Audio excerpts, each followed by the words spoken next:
Hey, you all, it's Brother Jason back with Tuesday's devotional. And I just got to ask this question. Do you all feel a little bit like you're in the apocalypse, like the end times? If you read Isaiah or Joel or Revelation or Mark, I think it may be chapter 13. I could be wrong, but the mini apocalypse in Mark, I feel like I'm in those end times right now, that the earth is groaning, the earthquakes are happening, maybe not earthquakes here, but tornadoes, and now this COVID-19.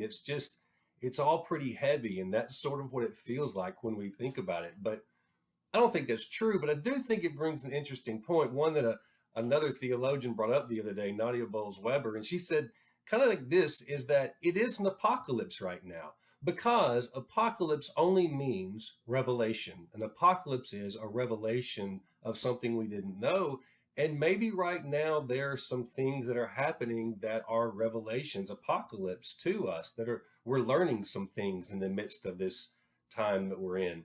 For instance, one of them is this. Suddenly, there are a lot of people that are essential that we necessarily didn't consider essential before. Grocery store clerks, grocery store stock people, people who work in convenience stores, for instance, or you think of Amazon drivers or people that are in the Amazon warehouses. If you want to see a really difficult job, Google that job sometime. And suddenly we were realizing that these people are essential. They are needed. We to get on through our lives, we need to have them doing their jobs. And I wonder if maybe that truth that's being revealed in that apocalypse, that revelation is that after this is all over with, we might need to treat people as they are essential, even when we don't necessarily think they are, because something might occur that changes our mind on that. And so there's a revelation, an apocalypse, that essential people are everywhere, and we need to consider everyone that way. I wonder too if something we can take from it, a revelation, is our need for social interaction. It's interesting. We call this social distancing that we're doing, but as someone rightly pointed out today to me, it's really not social distancing, it's physical distancing because we're socially trying to find ways to get together. It's interesting that I went to buy a new web camera for these devotionals and such things, and you couldn't hardly find them online because suddenly people needed them to stay together socially. It's just odd to me that we call it that, but it's really not that. It is a search now to find how we can still bond socially.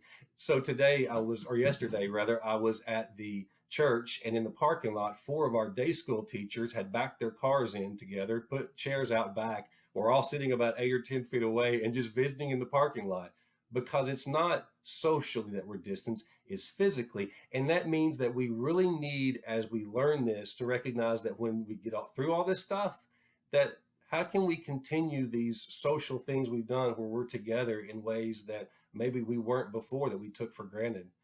And the last thing I think I've learned is this, that we are all truly connected. This virus of all things, one of the interesting things about it is it began in one spot, and one person or one small group of people got it, and suddenly we all have it.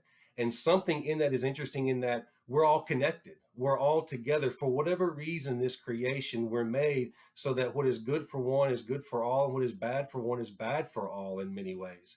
And so now we're seeing that in real time, that we're all connected in this, and we're all kind of the same. Our species, our humanity is one.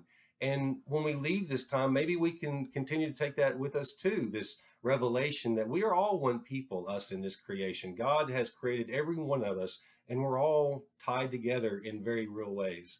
So maybe those are just three revelations I take from it. I would be interested to hear what revelations you take from all this as you live through this. What truths are coming to light for you, and how can we live them out when it's all said and done? So maybe you can drop those in the comments or send me a message. I'd like to know. But just know that we're praying for you. We're all together in this. We're praying for one another. We're lifting each other up. Call each other, send each other cards. Make sure we care for one another and stay together socially in this time that is so incredibly difficult. You all stay safe, and I'll talk to you soon. Bye bye.